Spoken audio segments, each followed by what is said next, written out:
आपके सामने सिर्फ 5 लिख देंगे और बोलेंगे बताओ इसकी घात क्या है। ठीक है, तो आपको लिखना है शून्य। अगर आपके सामने शून्य बहुपद लिख दिया और पूछा गया इसकी घात क्या है तो आप लिखोगे अपरिभाषित।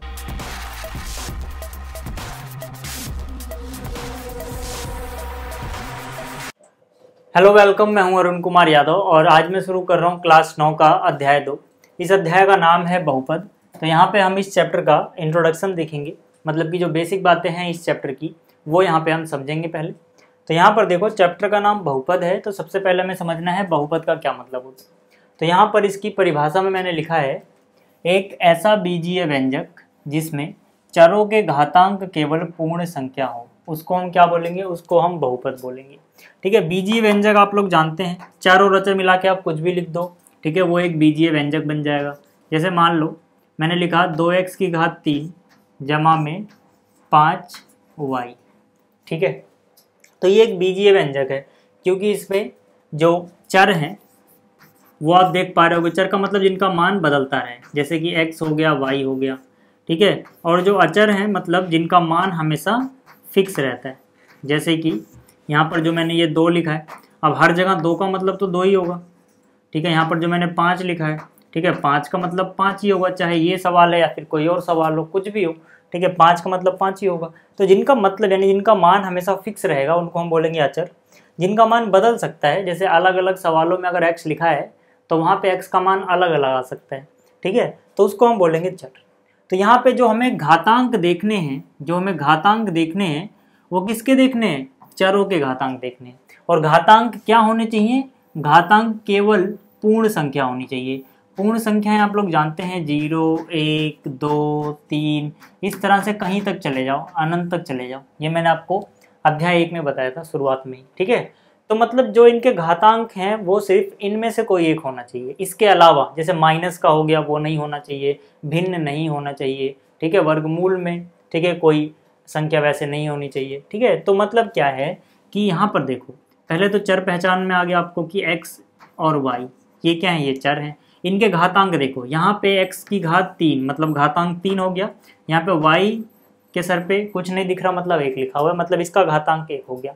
तो 1 और 3 दोनों ही पूर्ण संख्याएं हैं।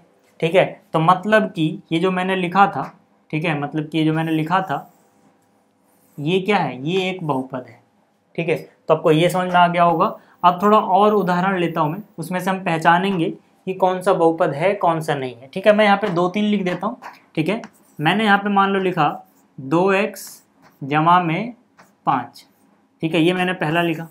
तो यहाँ पर देखो x की घात कितनी है, 1 है। एक पूर्ण संख्या है, मतलब कि ये बहुपद हो जाएगा। अगर मान लो मैं लिख दूँ वर्गमूल x जमा में 6। ठीक है, तो यहाँ पर देखो ये वर्गमूल के अंदर x लिखने का मतलब होता है x की घात 1/2। ठीक है, तो अगर x की घात 1/2 है तो 1/2 जो है ये तो पूर्ण संख्या नहीं है, घातांक सिर्फ पूर्ण संख्या होना चाहिए था। तो मतलब क्या, मतलब कि ये बहुपद नहीं होगा। ठीक है, अब मान लो अगर इसी सवाल को मैं लिख दूं, ठीक है, वर्गमूल 5, ठीक है, x जमा में वर्गमूल 5 ये लिख दूं, अब क्या होगा, अब ये बहुपद होगा। ठीक है, इन दोनों में देखो अंतर है। ठीक है, इन दोनों में क्या अंतर है, ठीक है, यहाँ पर मैं इन दोनों की बात कर रहा हूँ। ठीक है, ये जो था ये बहुपद नहीं था, लेकिन ये जो है ये बहुपद है। ऐसा क्यों है, क्योंकि यहाँ पे x वर्गमूल के अंदर है। ठीक है, x क्या है, चर, यहाँ पे x वर्गमूल के अंदर नहीं है। जो सिंपल गिनती है उससे हमें कोई मतलब नहीं, उसकी घात कुछ भी हो। जैसे कि यहाँ पर इसको अगर आप लिखोगे तो इसका मतलब है x जमा कोई भी चीज़ वर्गमूल के अंदर है तो उसकी घात 1/2। लेकिन जो 5 है ये चर थोड़ी है, ये क्या है, ये अचर है। और हमें जो अचर है उनके घातांक नहीं देखने, हमें घातांक किसके देखने, सिर्फ चरों के। तो यहाँ पे चर कौन है, x। तो भाई x का घातांक तो 1 है, तो इसमें कोई दिक्कत नहीं है। मतलब क्या है कि आपको जो x, y, z वगैरह लिखे रहेंगे उन्हीं के घातांक देखने हैं कि वो पूर्ण संख्या है या नहीं। जो सिंपल गिनती लिखी हुई है वो कैसे भी हो, कोई दिक्कत नहीं है। ठीक है, ये आपको समझ में आ गया। ठीक, अब अगर मान लो मैं सिंपली, ठीक है, सिंपली यहाँ पे लिख दूँ 5, तो पूछा जाएगा कि क्या ये बहुपद है, तो हम बोलेंगे हाँ ये भी बहुपद है। क्यों, क्योंकि यहाँ पर चरों की जो घातांक है वो पूर्ण संख्या होनी चाहिए। चर तो यहाँ पे नजर ही नहीं आ रहा, सिर्फ 5 लिखा है, अचर है। तो यानी कि यहाँ पे आप लिख सकते हो x की घात 0। ठीक है, x की घात 0 का क्या मतलब होता है? x की घात 0 का मतलब होता है 1। तो यानी कि आपने यहाँ पे 5 गुणा 1 यानी 5 ही रहा, कोई बदलाव नहीं आया। ठीक है, और यहाँ पे x की घात 0, 0 एक पूर्ण संख्या है, तो मतलब जो सिर्फ 5 लिखा मैंने ये भी एक बहुपद है। और ऐसे बहुपद को जिसमें चर हो ही ना उसको हम बोलते हैं अचर बहुपद। क्या बोलते हैं? अचर बहुपद। ये आपको याद रखना है। ठीक है, तो चलो आपको ये पहचान में आ गया। अब मान लो अगर आपके सामने ऐसे लिख दिया किसी ने x की घात 1/x की घात 3 और आपसे पूछे कि क्या ये एक बहुपद है, तो आप बोलोगे नहीं। ठीक है, अब अजीब सी बात हो गई भाई, यहाँ पे तो हमें 3 नजर आ रहा था, 3 तो एक पूर्ण संख्या है, तो फिर ये बहुपद क्यों नहीं है? क्योंकि ये कहाँ पर है? ये हर में लिखा हुआ है, अंश में नहीं। तो इसको अगर हम ऊपर ले जाएंगे, ठीक है, ये अंश ये हर, तो ऊपर कैसे होगा? अगर x की घात नीचे +3 है तो ऊपर जाके वो -3 हो जाएगा। यानी कि ये धोखा था कि दिख तो रहा था 3, लेकिन असलियत में ये अगर हम ऊपर ले गए तो -3 हो गया। और आपको पता है पूर्ण संख्याओं में ऋणात्मक संख्याएं नहीं आती हैं, यहाँ पे घातांक ऋणात्मक हो गया, तो मतलब ये बहुपद नहीं है। ठीक है, तो कभी कभी आपको ऐसे भी नजर आएगा तो आप उसको ऊपर ले जाना अगर नीचे है तो। ठीक है, और फिर चेक करना। तो आपको ये समझ में आ गया कि भाई जो घातांक है वो सिर्फ इनमें से कोई होना चाहिए, पूर्ण संख्याओं में से, तब हम बोलेंगे कि वो बहुपद है, नहीं तो बोलेंगे नहीं। ठीक है, तो बहुपद आपको समझ में आ गया। अब आगे देखते हैं। देखो यहाँ पर पदों की संख्या के हिसाब से बहुपद के अलग अलग नाम रखे गए हैं, हमें सिर्फ 3 तक सीखना है अभी। ठीक है, तो यहाँ पे पदों की संख्या अगर 1 है तो उस बहुपद का नाम हो जाएगा एकपदी, 2 है तो द्विपद, 3 है तो त्रिपद। कैसे पहचानेंगे कितने पद हैं? देखो मान लो मैंने यहाँ पे लिखा 2x जमा में 5, तो जैसे ही बीच में जमा या घटा का निशान आ गया वो अलग अलग पद होंगे। ठीक है, यहाँ पर 2x ये एक अलग पद है और ये एक अलग पद, तो इसमें कितने पद हैं? 1 2। ठीक है, तो इसमें 2 पद हैं, तो 2 पद वाले बहुपद को हम क्या बोलेंगे? द्विपद बोलेंगे। ठीक है, अब मान लो यहाँ पर मैंने लिखा 3x, इसमें सिर्फ एक ही पद है, तो इसको हम क्या बोलेंगे? जो एक पद वाला होगा उसे एक पद ही बोलेंगे। ठीक है, आप ऐसे मत गिनना कि 3 1 हो गया और x 2। ठीक है, 1 2 ऐसे नहीं गिनेंगे। जब भी बीच में प्लस या माइनस का निशान आएगा यानी जमा या घटा का, तब हम उसको अलग अलग पद लिखेंगे। उसमें भी जो पद है वो एक समान अगर होंगे और जुड़ या घट जाएंगे तो उसको सोल्व करने के बाद लिखेंगे। कहने का मतलब है कि अगर आपसे कोई पूछे 2x जमा में 3x, तो दिखने में तो ऐसा लग रहा है कि 2 अलग अलग पद हैं, लेकिन ऐसा है नहीं। क्यों? क्योंकि ये समान पद हैं, मतलब ये भी x वाला है ये भी x वाला है। तो जब ऐसा होगा तो पहले 3 और 2 को जोड़ोगे तो यार ये तो 5x लिख सकते हो भाई। 2x और 3x तो जुड़ जाएंगे ना, जैसे यहाँ पर 2x में 5 नहीं जुड़ेगा क्योंकि इसके पास x नहीं है, तो ये अलग ही रहेगा, तो ये द्विपद है। लेकिन 2x में 3x जुड़ जाएगा तो जुड़ के तो 1 बन गया, तो मतलब असलियत में तो ये एक पद ही है। इसमें भले ही वो दिख रहा था कि 2 है लेकिन 2 है नहीं, तो यहाँ पर इसको हम बोलेंगे ये एक पदी है। ठीक है ना, ये क्या है? एक पदी है। तो जब भी याद रखना आप कि एक समान पद हो, वो जुड़ या घट जाए, तो सॉल्व करने के बाद कितना आया? 5x, जो कि सिर्फ एक पद है। ठीक है, तो ये सारी कन्फ्यूजन रहती है कभी कभी। ठीक है, एग्जाम में जानबूझ के वो ऐसा दे देते हैं जो समान पद हो और हम जल्दीबाजी में गलती कर देते हैं। ठीक है, तो आप याद रखना। ठीक है, अब देखो एक और छोटा सा एग्जाम्पल लेता हूँ। मैंने यहाँ पे लिखा 3x जमा में 4y जमा में 5। ठीक है, इसमें कितने पद हैं ये बताना है। तो ये तो x वाला है, ये y वाला है, और इसके पास तो कुछ भी नहीं है x y। ठीक है, तो मतलब तीनों अलग अलग हैं, कोई भी समान नहीं है। ठीक है, बीच में प्लस या माइनस होगा तो हम इसको एक अलग गिनेंगे, इसको अलग गिनेंगे, इसको अलग गिनेंगे, तो 1 2 3 3 पद हैं, तो इसको हम त्रिपद बोलेंगे। ठीक है, तो उम्मीद है आपको ये पहचानना आ गया होगा कि कितने पद हैं। अब अगर मान लो 3 पद से ज़्यादा हो, किसी में 4 पद हो, 5 हो, 6 हो, तो उन सबको हम सिर्फ बहुपद बोलते हैं। ठीक है, उसका अलग से नाम नहीं देते। ठीक है, तो 3 तक आपको याद रखना है। ठीक है, तो जैसे ही आपको देखो इतना समझ में आया, अब आप एक बात याद रखना कि जो हमारा सिलेबस है उसमें सिर्फ एक चर वाले बहुपद है। ठीक है, हमें कौन से बहुपद पढ़ने हैं? एक चर वाले बहुपद। मतलब कि ऐसा बहुपद जिसमें एक चर से ज़्यादा नहीं होना चाहिए, सिर्फ एक चर ही होना चाहिए, उसको हम एक चर वाले बहुपद बोलते हैं। जैसे मैंने यहाँ पे लिखा 2x की घात 3 जमा में 5x जमा में 6। तो यहाँ पर देखो जो चर है वो कौन है? वो सिर्फ और सिर्फ x है। यहाँ पर भी x है, यहाँ पर भी x है। ठीक है, तो मतलब x के अलावा कोई और चर नज़र नहीं आया। दूसरी बात, ये बहुपद भी है क्योंकि x की घात 3 है, x की घात 1 है, यहाँ पे तो x है नहीं, मतलब x की घात 0 है। तो मतलब जो चर है उसके जो घातांक है वो क्या है, वो एक पूर्ण संख्या है। मतलब ये बहुपद तो है, साथ में इसके पास कितने चर हैं, सिर्फ एक चर है। तो कहने का मतलब है ये एक चर वाला बहुपद है। और हमारा जो सिलेबस है क्लास 9 में, उसमें हम सिर्फ वही बहुपद पढ़ेंगे जिनके पास सिर्फ एक चर होगा, यानी कि एक चर वाले बहुपद ही हमारे सिलेबस में। ठीक है, और इसके उदाहरण लिख सकते हो आप 3x जमा में 5। ठीक है, इसके पास भी सिर्फ एक चर है, वो है x। ठीक है, या फिर आप लिख सकते हो 3y जमा में 6।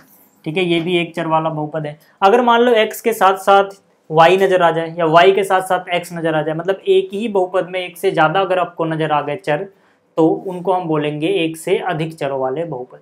ठीक है, अभी फिलहाल हमारे सिलेबस में क्या है, ऐसा बहुपद जिसमें एक बहुपद में एक ही चर होगा। ठीक है, तो ये सारी बातें आप याद रखना। अब थोड़ा और आगे बात करते हैं कि बहुपद की घात क्या होती है।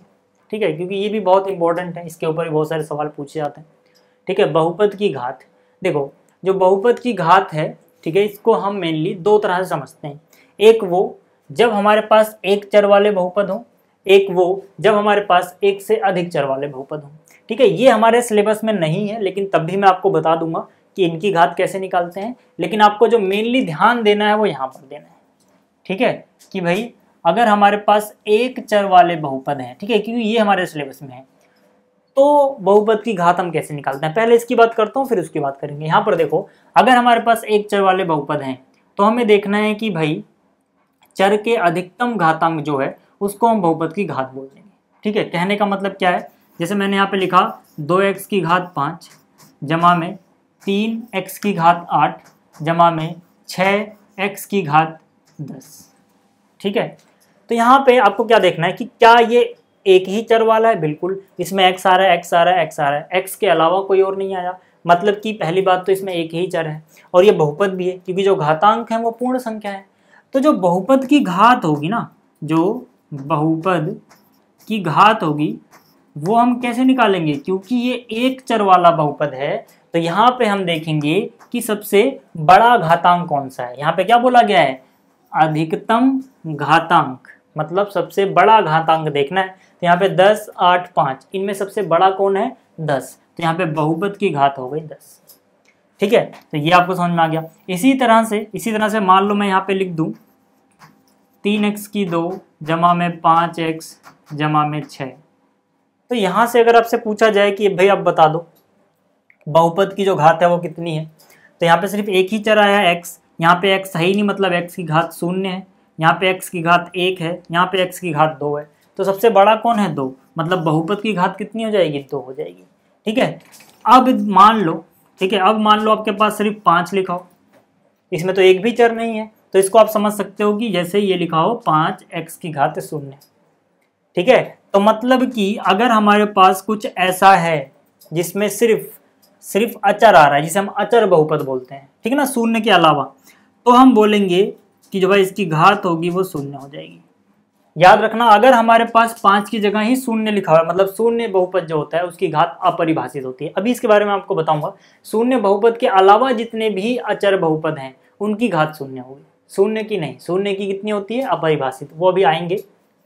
ठीक है, अब इसके बाद देखो, इसके बाद हम यहाँ पे आगे बात करते हैं कि जब एक से अधिक चर वाले बहुपद होंगे तब हम क्या करेंगे। हालांकि ये हमारे सिलेबस में नहीं है, लेकिन तब भी जानना जरूरी है। तो यहाँ पर देखो, मान लो मेरे पास लिखा है 2x की घात 3 y की घात 5 जमा में, ठीक है, w की घात 6। ठीक है, ये लिखा हुआ है। अब आपको साफ नजर आ रहा होगा कि इसमें क्या है, इसमें अलग अलग चर दिए गए हैं, 1, 2, 3, मतलब इसमें 3 चर वाला बहुपद है ये। तब हम क्या करते हैं, तब हम पहले अलग अलग जो पद हैं उनको पहचान लेंगे, फिर हर एक पद में जितने भी चर यूज हुए सबकी घात को जोड़ के देखेंगे। जैसे इस वाले पद में x और y 2 चर यूज हुए, तो दोनों की घात जोड़ लो, 3 जमा में 5 कितना आ गया, 3 और 5 8 होता है। यहाँ पर क्या है, यहाँ पर तो सिर्फ 6 है, ठीक है, तो 6 का 6 ही रहेगा। ऐसे जोड़ने के बाद अगर एक से ज्यादा है तो जोड़ोगे, अकेला है तो वही रहने दो। जोड़ने के बाद यहाँ पर देखोगे कि इनमें से अधिकतम यानी सबसे बड़ा कौन है, तो सबसे बड़ा कौन है, 8। तो यहाँ पर उत्तर हो जाएगा कि भाई जो बहुपद की घात है, बहुपद की जो घात है वो 8 है। ठीक है। 8 यहाँ पे कहीं नजर नहीं आ रहा है, यहाँ 6 है, यहाँ 5 है, यहाँ 3 है, लेकिन बहुपद की घात 8 क्यों हुई? क्योंकि जितने भी अलग अलग पद हैं सब में जितने भी बहुपद यूज हुए उनको जोड़ोगे। ठीक है, एक्स वाई, एक्स की घात 3, वाई की घात 5, 3 5 जोड़ा 8। ठीक है, इस 8 में ये 6 मत जोड़ना क्योंकि ये अलग पद है, अलग पद वाला नहीं जुड़ता। ठीक है, तो इस तरह से हम पहचानते हैं। एक और उदाहरण लेता हूँ फिर आगे बात करेंगे। ठीक है, एक और उदाहरण लेता हूँ मैं। जैसे मैंने लिखा यहाँ पे 4x y की 3 z जमा में यहाँ पे 5x की 2 y की पावर है 6। तो यहाँ पर देखो अलग अलग पद कौन हुए? ठीक है, ये एक अलग पद हो गया, ये एक अलग पद हो गया। तो यहाँ पर जितने भी चर यूज हुए हैं, x की घात 1 है, y की घात 3, z की घात 1 है, तो यहाँ पर 1 और ये 3 और ये 1 जोड़ोगे तो 3 और 1 4 और 1 5। ठीक है, इस 4 को मत जोड़ना। ठीक है, 4 तो यहाँ पर ये गुणांक है, इसको नहीं, ये अलग चीज़ है, घातांक को जोड़ना है सिर्फ। तो 1 3 और 1। ठीक है, और यहाँ पर कौन कौन है देखो, x की घात 2 है, y की 6 है, 6 और 2 8, तो बड़ा कौन हुआ 8। तो फिर से बहुपद की घात कितनी हो जाएगी? 8 हो जाएगी। ये आपको समझ में आ गया। अब इसके अलावा देखो, अब इसके अलावा अब देखो यहाँ पे हमें क्या सीखना है, यहाँ पे हमें बहुपद की घात के हिसाब से बहुपद का नाम सीखना है। इसके पहले भी हमने बहुपद के नाम देखे थे, लेकिन वहाँ पे पदों के हिसाब से था। ठीक है, एक पदी, द्विपद, त्रिपदी, लेकिन यहाँ पर हम बहुपद की घात के हिसाब से बहुपद का नाम देखेंगे। तो जब भी बहुपद की घात 1 होगी तो उसको हम रैखिक बोलेंगे, अगर घात 2 है तो उसको हम द्विघाती बोलेंगे, अगर घात 3 है तो उसको हम त्रिघाती बोलेंगे। कुछ यहाँ पे स्पेशल केस भी हैं, इनको हम बाद में बात करेंगे, पहले यहाँ समझते हैं। देखो बहुपद की घात जैसे कि मैंने अभी बताया, क्योंकि हमारे सिलेबस में वही है जिसमें सिर्फ एक चर होगा, तो एक चर का मतलब अधिकतम घातांक देखना है। जैसे मैंने यहाँ पे लिखा x जमा में 5, तो यहाँ पर x की घात कितनी है? 1 है। यहाँ पे x नज़र ही नहीं आ रहा, मतलब x की घात 0 होगी। तो 0 और 1 में अधिकतम कौन है? 1। तो बहुपद की घात हो गई 1, तो 1 वाले को हम बोलेंगे रैखिक। ठीक है, इनको हम क्या बोलेंगे? रैखिक बोलेंगे। इसी तरह से मान लो मैंने यहाँ पर सिर्फ x लिख दिया, अगर मैंने यहाँ पे सिर्फ x लिख दिया तो यहाँ पर बहुपद की घात फिर से कितनी है? 1 है। ठीक है, तो फिर से ये क्या हो गया? फिर से ये रैखिक हो गया। अगर बहुपद की घात 2 है तो हम क्या बोल रहे हैं? द्विघाती। जैसे कि मैं यहाँ पे लिख दूँ, 2x की घात 2 जमा में 4x, तो यहाँ पे x की घात 1, यहाँ पे x की घात 2, सबसे बड़ा कौन है? 2, तो मतलब बहुपद की घात 2 हो गई, और 2 वाले को हम बोलेंगे द्विघाती। ठीक है, इसी तरह से मैं अगर यहाँ पे लिख दूँ x की घात 2 जमा में 5x जमा में 6। अब देखो यहाँ पे x की घात 2 है, यहाँ पे x की घात 1 है, और यहाँ पे x नहीं दिख रहा, मतलब x की घात 0 है। तो x की घात 0 1 2 में सबसे बड़ा कौन हुआ? 2, तो सबसे बड़ा घातांक 2 है, मतलब बहुपद की घात 2 हो गई, और 2 वाले को हम बोलेंगे द्विघाती। इसी तरह से अगर मैं कुछ ऐसा लिखता हूँ जिसमें x की घात आपको 3 नज़र आ जाए, सबसे बड़ी, ठीक है, तो इसको हम क्या बोलेंगे? इसको हम बोलेंगे ये त्रिघाती है। ठीक है, तो ये सारी बातें आपको समझ में आ गई होंगी। अब स्पेशल केस जो मैंने यहाँ पे लिखे हैं इसकी बात करते हैं। देखो अब देखो यहाँ पर जो मैंने स्पेशल केस लिखे हैं इनको समझ लेते हैं। अगर बहुपद की घात 0 है तो ये तभी होगी जब 0 के अलावा कोई अचर बहुपद हो। 0 के अलावा कोई अचर बहुपद मतलब जैसे मैंने यहाँ लिखा 5, तो ये एक अचर है। ठीक है, इसमें कोई चर नहीं आ रहा, तो एक अचर बहुपद है, इसकी घात कितनी जाएगी? 0। मैंने लिख दिया 6, मैंने लिख दिया 8, मैंने लिख दिया 10, मैंने लिख दिया 12, कुछ भी ऐसे लिख दिया। तो ये सब जो है ये अचर बहुपद हैं, क्योंकि इसमें x y z वगैरह नहीं आ रहा। दूसरी बात, 0 के अलावा, इसमें 0 नहीं आना चाहिए। तो 0 के अलावा जितने भी अचर बहुपद होते हैं उनकी घात होती है 0, और अगर 0 बहुपद आ जाए तो उसकी जो घात होती है वो अपरिभाषित होती है, हम बता नहीं सकते कितनी आएगी। ठीक है, अनडिफाइंड है। तो आपको याद रखना है कि 0 के अलावा जितने अचर बहुपद होंगे, ठीक है, जैसे 5 6 7 कोई भी गिनती लिख दो 0 के अलावा, ठीक है, उसकी घात क्या रहेगी? 0। और जो 0 बहुपद होगा, यानी अगर आप 0 ही लिख रहे हो तो इसकी जो घात होगी वो रहेगी अपरिभाषित। ठीक है, इसके बारे में MCQ में, ठीक है, जो बहुविकल्पीय प्रश्न होते हैं उसमें अक्सर पूछा जाता है। आपके सामने सिर्फ 5 लिख देंगे और बोलेंगे बताओ इसकी घात क्या है। ठीक है, तो आपको लिखना है 0। अगर आपके सामने 0 बहुपद लिख दिया और पूछा गया इसकी घात क्या है तो आप लिखोगे अपरिभाषित। ठीक है, तो इस वीडियो में इतना ही, ये इंट्रोडक्शन था। जल्दी ही अगली वीडियो में मिलेंगे हम। Thank you for watching.